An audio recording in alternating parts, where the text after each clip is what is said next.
सातों जन्म में तेरे साथ निभाऊंगा। एक जन्म का भरोसा नहीं है, पूरा जिएगा कि नहीं जिएगा। सातों जन्मों की प्रोमिस कर रहे हो, कर रहा है या नहीं कर रहा है? ये क्या है? ये क्या है?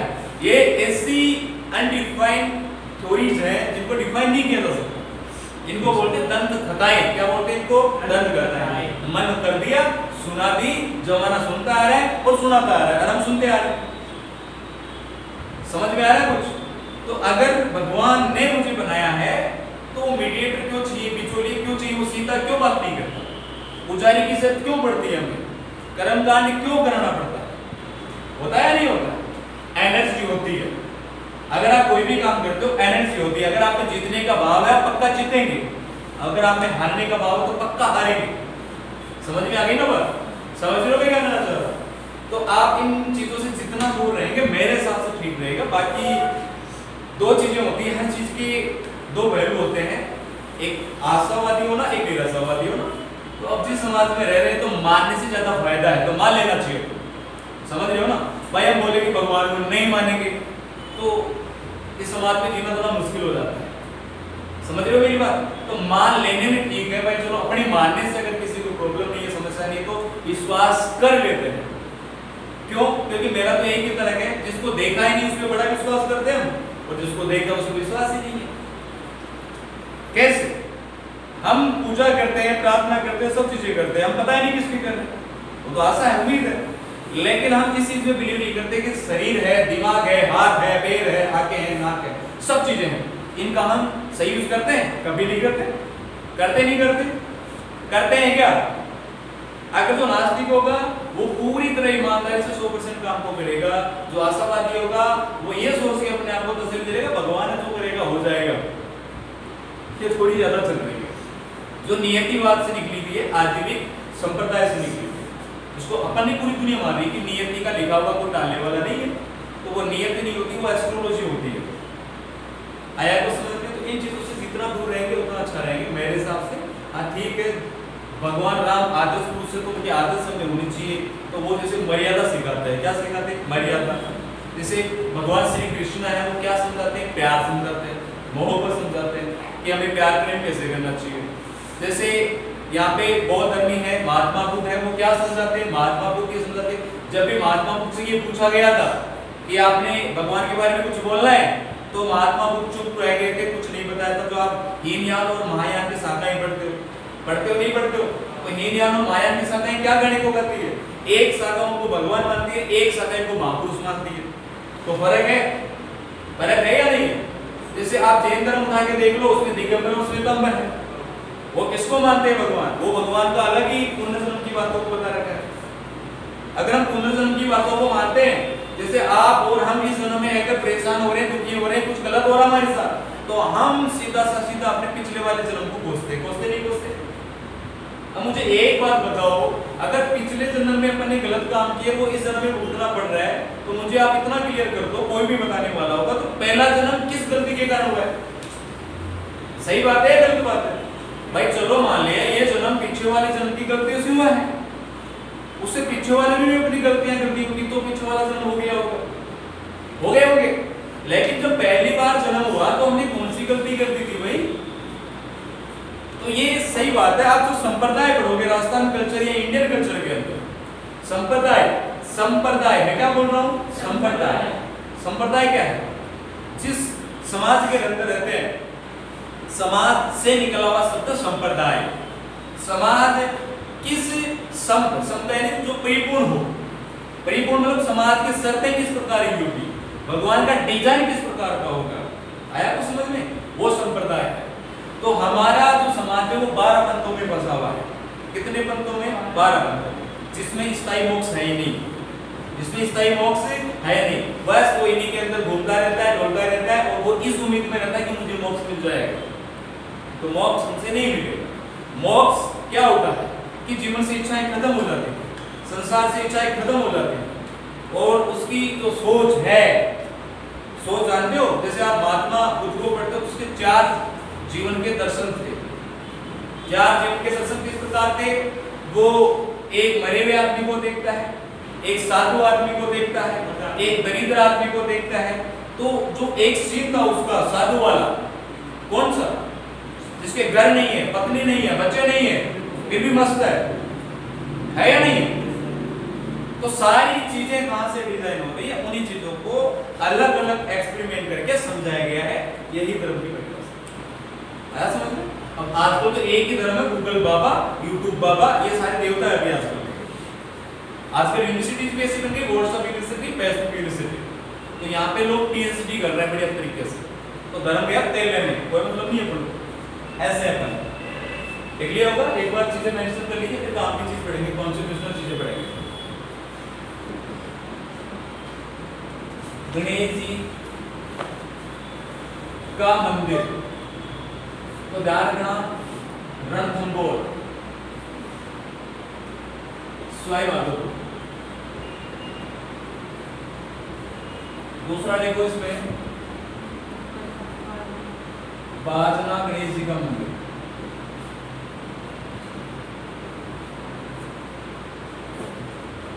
कहां पे? ये सिरोही। सिरोही का मतलब क्या होता है? सिर को काटने वाली तलवार। पूरे इंडिया में तलवारें कहां की प्रसिद्ध होती है? सिरोही की। और सिरोही की स्थापना करने वाले थे शिव सिंह। कौन थे? शिव सिंह देवड़ा चौहान। कौन से चौहान थे? देवड़ा चौहान। क्लियर? आगे देखो,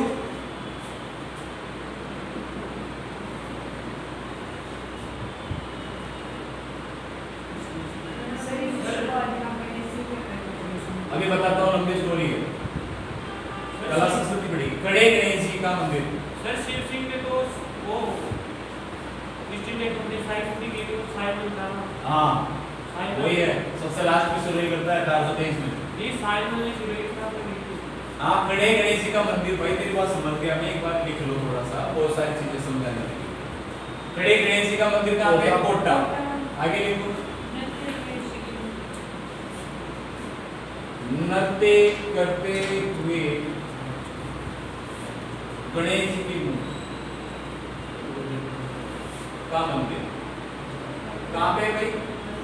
ये आपको बताया था मैंने, एक तो बताया था अंबिका मंदिर, और इसमें पूरा एक मतलब लिख लो अंबिका माता का मंदिर। ये आप सिसोदिया वंश में पढ़ोगे, बाण माता और अंबिका माता। कौन सी माता? बाण माता, अंबिका माता। जैसे नागनेशी माता पढ़ोगे आप राठौड़ा वंश के अंदर, राजेश्वरी माता पढ़ोगे आप जाटा वंश के अंदर, और बाण माता और यहाँ पे अंबिका माता का बारे में पढ़ोगे आप महारावल और राहुल शाखा के अंदर। कहाँ पढ़ोगे? ये इनमें कुछ इष्ट देवियां हैं, कुछ कुल देवियां हैं।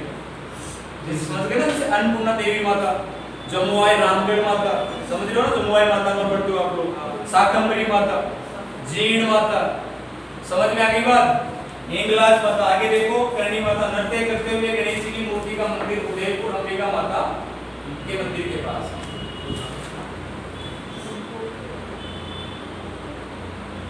एक देखो इसमें अलवर है। अगला बिना सूंड वाले नहीं, पहले आएगा खड़े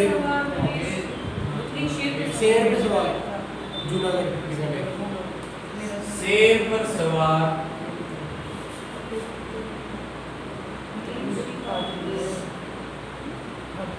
गणेश जी की मूर्ति का मंदिर। मैं फिर बोल रहा हूं, आज तक कितना ही बेसिक पढ़ लेना, कितनी अच्छी बुक पढ़ लेना, अगर आपका करेंट कनेक्शन नहीं है आप क्वेश्चन नहीं निकाल पाओगे। आप इस तरीके से पढ़ोगे, आपको पता लग जाएगा ये क्वेश्चन कहां से आ रहा है, क्यों आ रहा है, किसको आधार रख के पूछा जा रहा है। आया को समझ में? जी सर। तो गणेश चतुर्थी सबने बनाई है, सब आने की बनाई नहीं है, लेकिन गणेश चतुर्थी के संदर्भ में सब चीजें इंपॉर्टेंट हो गई, हुई या नहीं हुई? तो आपको डायरेक्ट यहाँ पे देखो, ये कल्चर का बेसिक चल रहा है, अब इसको पढ़ाऊंगा पूरा मैं वहां पे, लेकिन यहाँ पे हम थीम ऑफ क्वेश्चंस कर रहे हैं। अगर कोई भी राजस्थान स्टेट का आप एग्जाम दे रहे हो, जैसे आप सेंटर का एग्जाम दोगे तो वहां पे डायरेक्ट पूछा जाएगा गणेश उत्सव की शुरुआत कब हुई और शिवाजी उत्सव की शुरुआत कब हुई, सीधा सीधा पूछा जाता है। और बाल गंगाधर तिलक तो इंपॉर्टेंट है ही पूरा का पूरा। आगे देखो, शेर पे सवार गणेश जी की मूर्ति का मंदिर कहाँ पे है? जूनागढ़ बीकानेर। बोलो मेरे साथ, जूनागढ़ बीकानेर। आगे देखो, बिना सूंड वाले गणेश जी का मंदिर, बिना सूंड वाले गणेश जी का मंदिर, बिना सूंड वाले गणेश जी का मंदिर कहाँ पे? मोती डोंगरी जयपुर।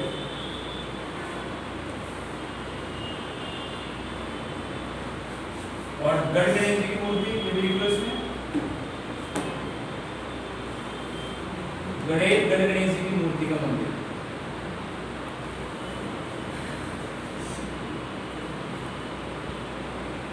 ये भी है जयपुर।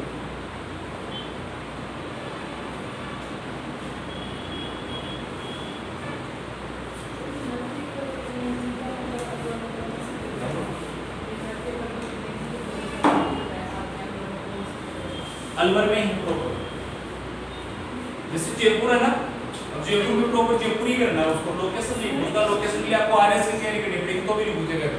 67 ये फिल्म एयर अवार्ड्स पढ़ने पूरे के पूरे। सुबह से को लाइफ टाइम अचीवमेंट पुरस्कार मिला है इसके अंदर, विकी कौशल को पुरस्कार मिला है, और यहाँ पे एक और विद्या बालन, नाम सुने, इनके बारे में पढ़ना पड़ेगा। और आपको पढ़ना पड़ेगा हाल ही में राजस्थान के राज्य निर्वाचन आयुक्त की नियुक्ति हुई है, जिसका नाम है मधुकर क्या गुप्ता, क्या नाम है? मधुकर गुप्ता। पूरा पढ़ना पड़ेगा। राज्य निर्वाचन आयोग, जहाँ से इलेक्शन कमीशन पढ़ना, स्टेट इलेक्शन कमीशन पढ़ना पड़ेगा। क्या पढ़ना पड़ेगा? एक बार काम की चीजें पढ़ो। अरे भाई मुझे एग्जाम फाइल करवाना आपसे। जी सर। बाकी ये सारी चीजें करना था, तो कल्चर के अंदर 100 और स्टोरी बता दो, नहीं बताइए तो वो बेटा पीछे, इन दोनों ने पढ़ाया मेरे से कल्चर, सारी बातें बता दूंगा, फिर वो स्टोरी ही चलती है, समझ गए? तो मुझे यहाँ पे ऑथेंटिक चीजें करवानी है। जो हाल ही में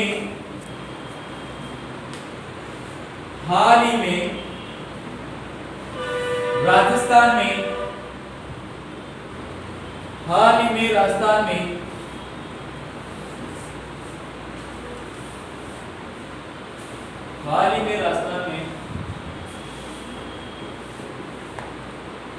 राज्य निर्वाचन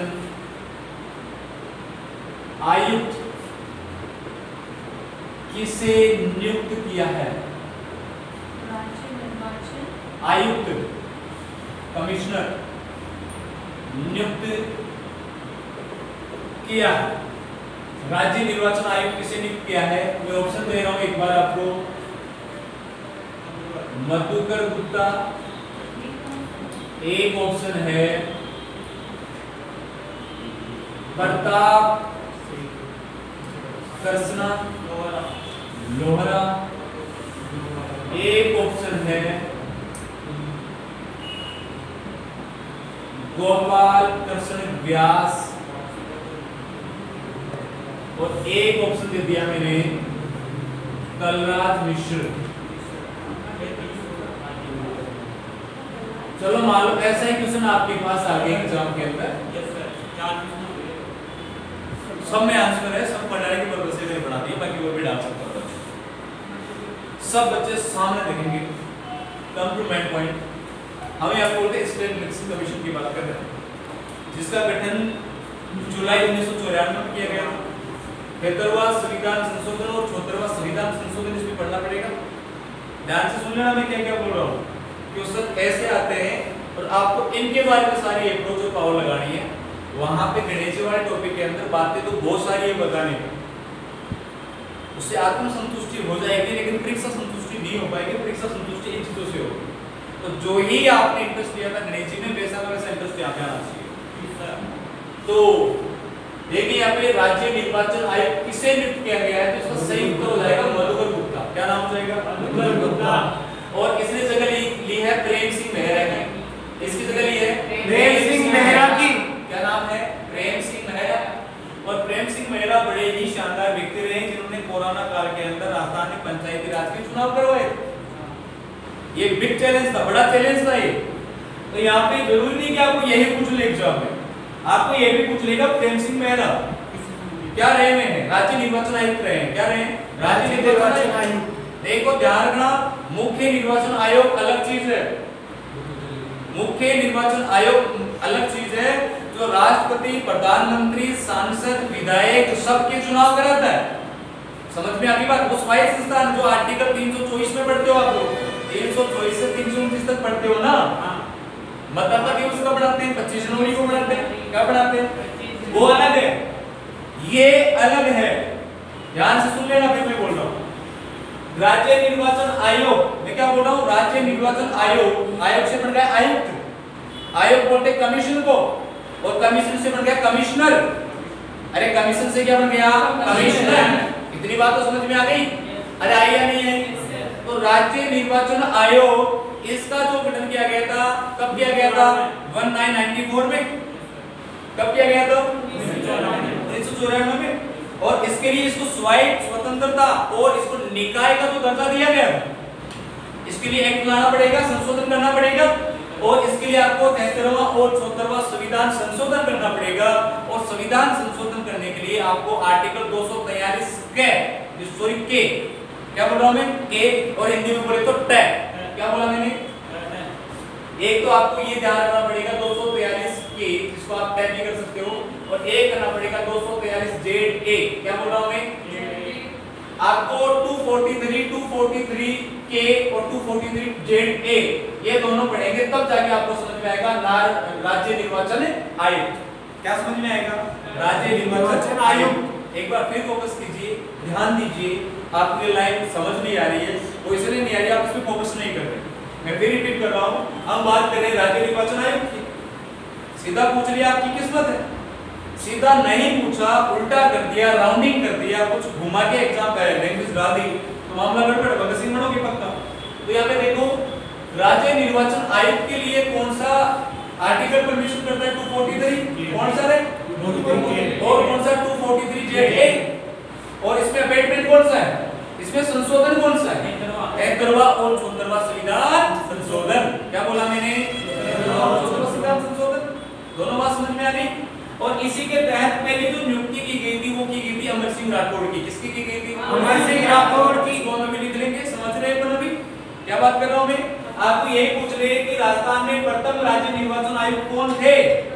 राजस्थान में प्रथम राज्य निर्वाचन आयुक्त थे अमर सिंह राठौड़। कौन थे भाई?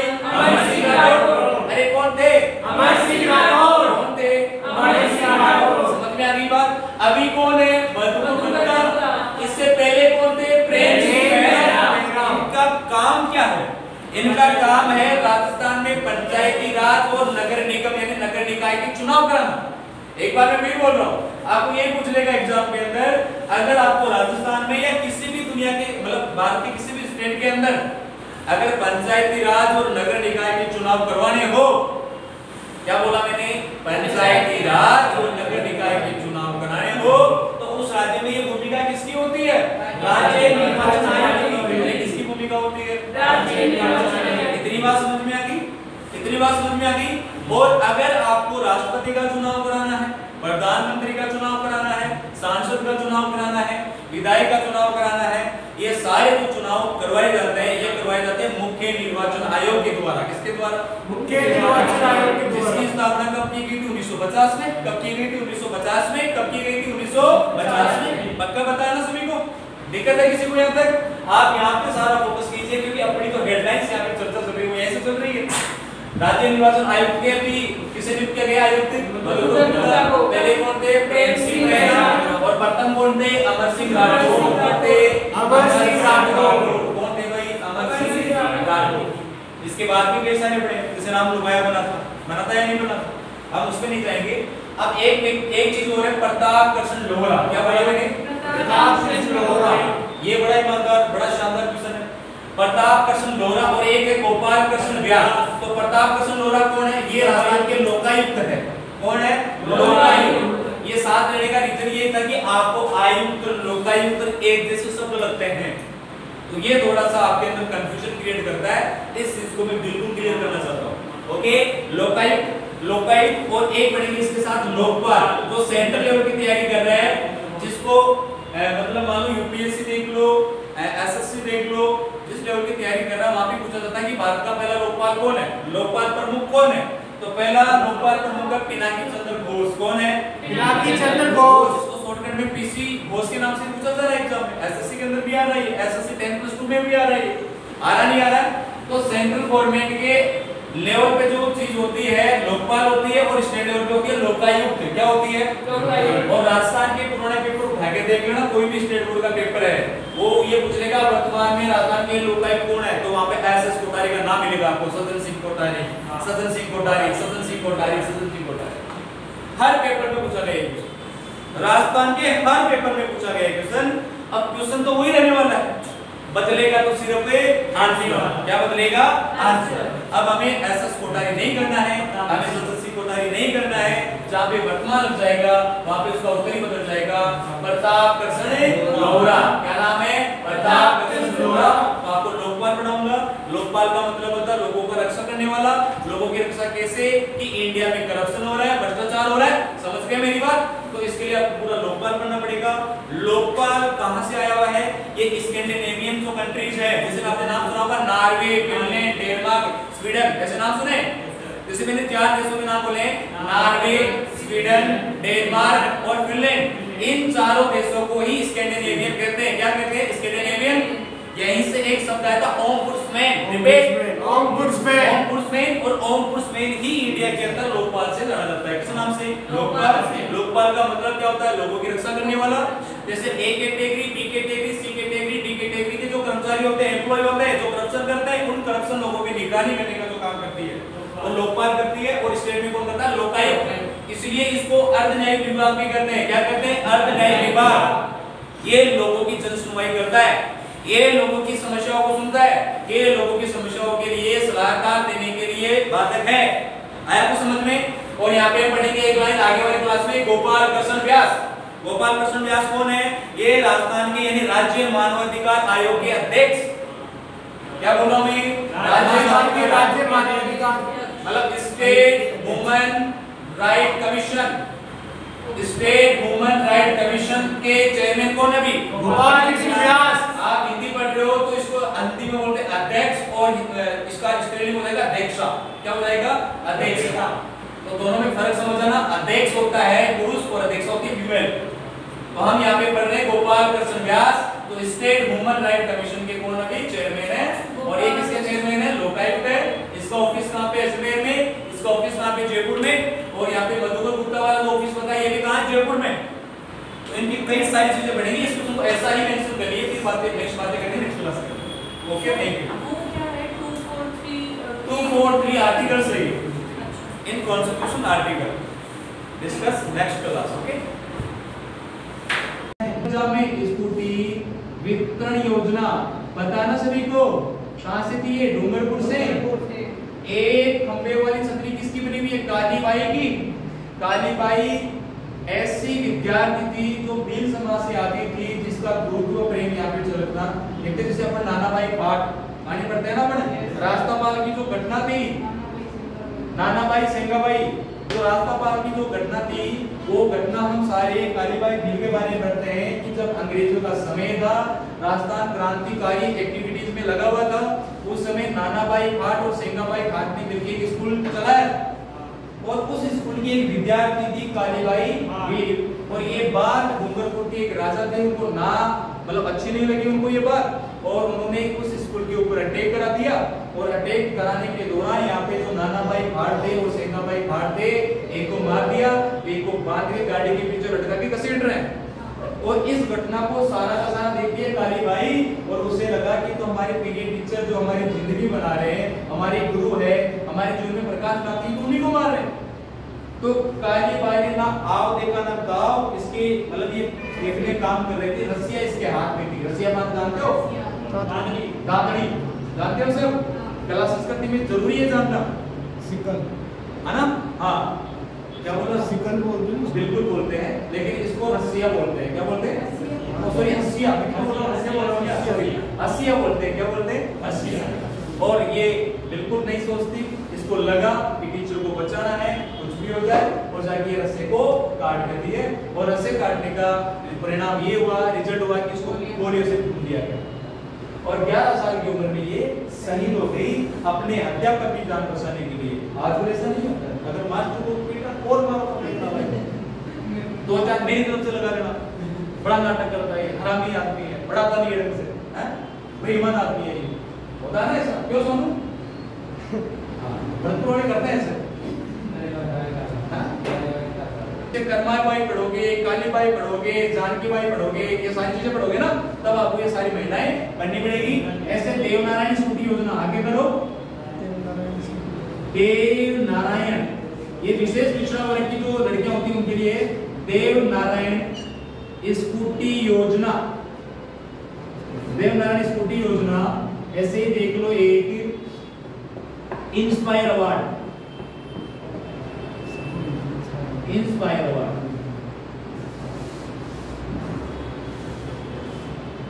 Inspire award. सर ये सारी चीजें तो उसको बारे में नहीं बताते फिर। मैं बता रहा हूँ तो जब इनको इस चीज का प्रॉफिट मिल सकता है उस एज में तो उनको नहीं पता होगा। हाँ, आप रह गए क्या? तो फिर से रह गए आप? हाँ स्कूटी नहीं मिली?